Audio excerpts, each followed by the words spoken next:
Alright, here's the 1987 Nissan Pulsar 1.6 liter single overhead cam. I'm out here trying to do the head gasket on it, so basically having a coolant overflow issue.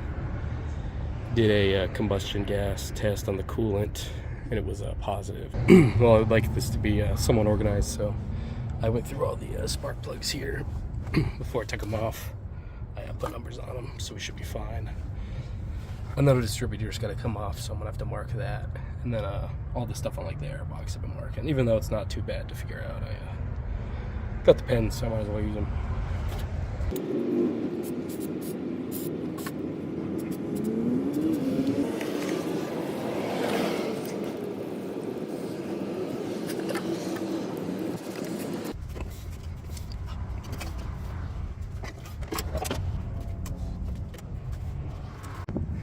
Alright, well, we got the airbox off here, so, you know, we're 2% of the way there. Okay, removed some more lines. Now I'm going to have to take off the throttle. Then probably going to work on the carburetor here.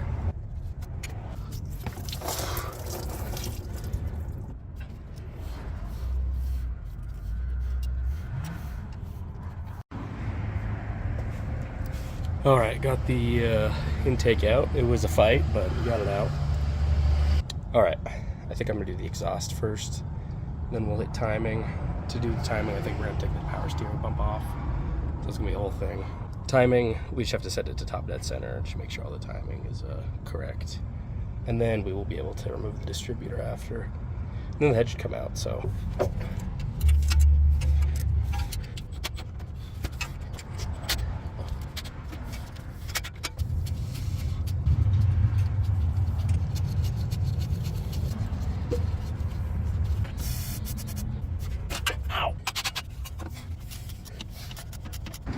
Alright, got the exhaust header off.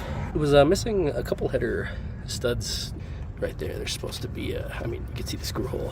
So that's slightly concerning. So according to the manual, we basically have to jack up the car, take the wheel off to be able to get access to our crankshaft pulley and all that. So for now, I'm just going to loosen the stuff so we can get the belts out of the way. Alright, bit of an update. I lifted the car up, took the wheel off, took the cover off, took the both accessory belts off, got the stuff to loosen timing cover off. So that I'd show you, I'd take off one of the pulleys. I think this is just an idler pulley, but this is what was on there. So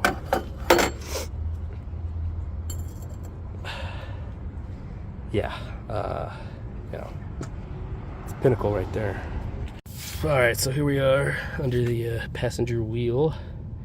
I got the breaker bar on there, so basically I think there's a notch right here. I'm hoping that's the correct notch. It's the only notch on there, so I assume it will be,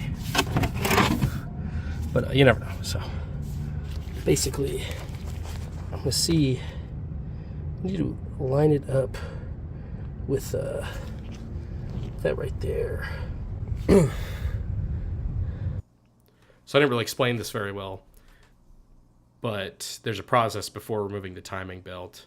Basically, you have to set the engine to top dead center. So you turn the crankshaft by hand until the crank pulley marks line up with the 0 degree mark on the cover. And so I couldn't really read the numbers at the time, but it's 20 degrees, 10 degrees, 0 degrees. And so you want to line it up with the 0 degrees about. And then you take off the camshaft cover. And then after you take off the camshaft cover, basically there's just 2 marks on the camshaft. So you just have to figure out which one lines up with the backing plate. So if you set the crankshaft, then one of them should pretty obviously be close. So you want to mark those, make sure that they're lined up with the marks on the backing plate or the cover as well as they can be. And then do a full 2 rotations on the crankshaft, and then make sure that they are fully aligned again, and then you should be good. Mark it on the belt, and then you can take off the belt. Just make sure you do not spin either shaft independently after you do that. Can't really tell what that says. You can put the belt on and see what the camshaft on top shows. I went too far. All right, a little bit of an update. Got the timing lined up. Got the tensioner untensioned. Belt is a half off. I did buy a new belt, so I was gonna think about putting a new belt in, but this one, based off of the signs from before, I think somebody was in here recently, and that belt feels pretty much new, so it looks like it's also a pain to get out down there, so I might just leave that in. Otherwise, the only things really stopping is I was gonna take off the distributor, but it's like attached by the same piece as the thermostat, which is just peak engineering right there. Yeah, forgot to film, but I got the head off pretty much without incident. Had to take the valve cover off because half the head bolts are covered by it, but yeah, that's what our head looks like. I don't really see anything very obvious, like for our issue at least, but I'm gonna investigate a little bit more. So after some foresight, I feel like I would just correct what I was saying here in this clip. Basically, I couldn't really find anywhere where it looked like the seal was broken or combustion gases were getting into the coolant. There's a little spot I zoom in right there. That's to a head bolt. For some reason at the time, I thought it was a coolant passage. Obviously, it's not. So maybe right there, though, there's a coolant passage next to it. I don't know. That could be related. But basically, there wasn't really anywhere on the head gasket or on the head that it seemed like the coolant was leaking through. So not really a great sign. Yeah, the block looks good. I went and made sure everything wasn't warped. Maybe it is. I don't know. Some time has passed. We got this everything all cleaned up, measured the tolerances. Theoretically, we're not warped. So yeah, see what you can do.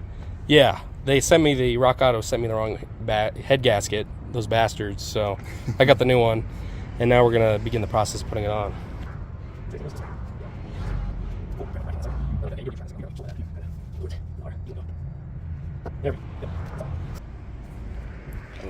All right, we out here. Got the head on. Got the head bolts not torqued yet, just chilling there. Distributor on for fun, and then we also got the timing belt on. It looks all good there. So we're gonna start the head torque, the head sequence, and I'm sure that's gonna be very fun. So just wait, Garrett. You're gonna start the engine and it's just gonna explode. Yeah, basically. Just say, damn, you're out. Did you say there was a place? Because you can't. Because you're. Hey. Basically. See if that leaves. It's too late for us. You are trying to buy like a 1 to 9. Regardless, now they can all be on. Okay, you're gonna weekends get started in trouble because call. That means. All right, we got all the head bolts torqued here.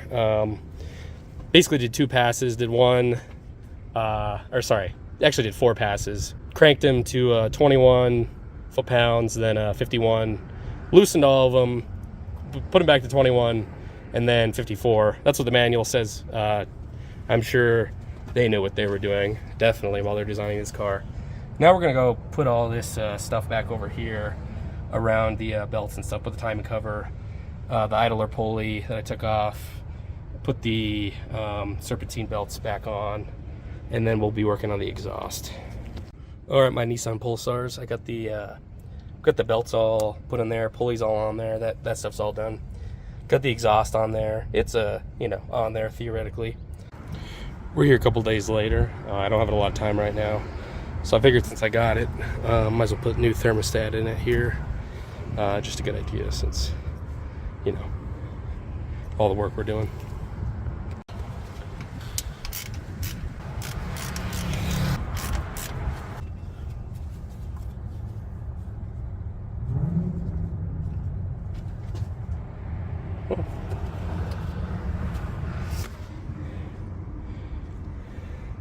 Yeah, so I opened it up, and yeah, there isn't a thermostat in it. It didn't fall out or anything like while I was taking that out. So yeah, I'm not really sure what that's about. Yeah, we're just gonna put the thermostat in, put it back together.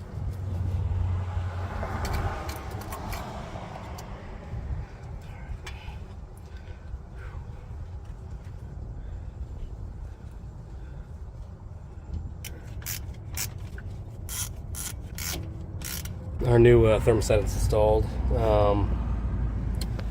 You know, this was the gasket that was on there. Not in amazing shape. I just threw some RTV on there. Only the best, you know.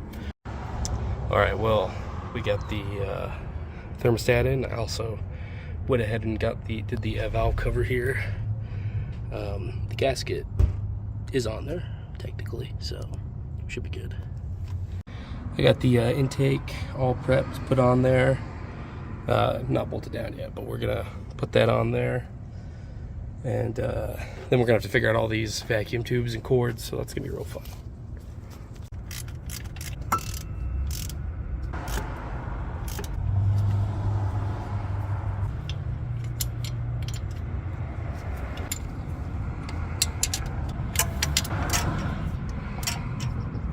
All right, here we are.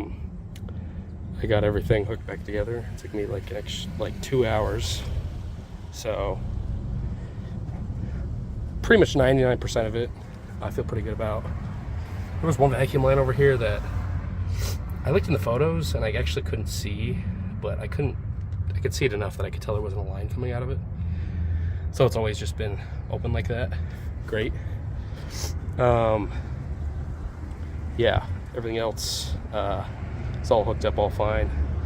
Funny thing, I went to go hook up back the battery. Somehow the negative wire got shorter, and I pulled it and came out. It was not in there good in the first place. I'm not gonna lie. This wire definitely needs to be replaced, but I kind of ghettoed it for us so that we could at least try this out here. So the plan is I'm gonna start it briefly, shut it off because it needs an oil change and it's low on coolant, but I just want to start it and make sure it starts.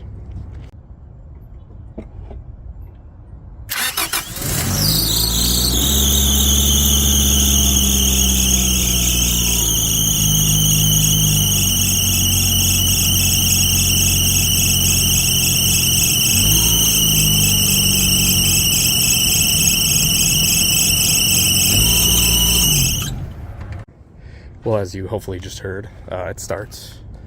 It runs. The idle was very high. Probably just a vacuum leak. What up next?